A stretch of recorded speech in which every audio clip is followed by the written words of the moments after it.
If some professor at a university could come up with the perfect curve to judge risk and reward, then I think we'd all be billionaires. The reality is that's not the case. You have to be able to judge appropriately what the kind of risks you're willing to take are. And I think that's much a personal decision as it's a business decision.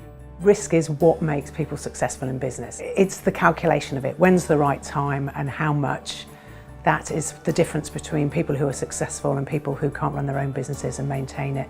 I don't really understand risk. What I do is calculate the opportunity, and I suppose I would always have another word balancing risk, and with a risk-reward balance.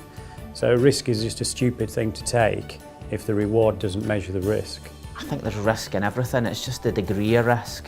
You know, you're not going to bet the payroll in a horse race. That's crazy. Any successful business, there has to be an element of risk there. It's just the extent to what your appetite is for it.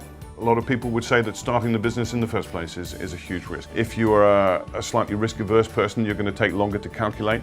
If you're open to risk, then you'll probably jump in quicker. But ultimately, the whole of running a business is full of risk on a daily basis. As long as entrepreneurs take time to sit back and reflect on the things that went well and didn't go well, and are able to replicate the things that went well and avoid doing the things that cause mistakes, they should really experience growth in their firm. Your profile and attitude to risks change. So at the start, it is all risk, it's pure risk.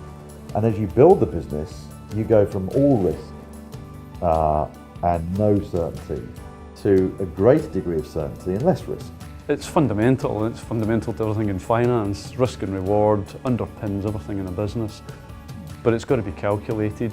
And those that are willing to push that risk boundary, whilst always being conscious of how do I manage that risk, are the ones that are going to give it the best return.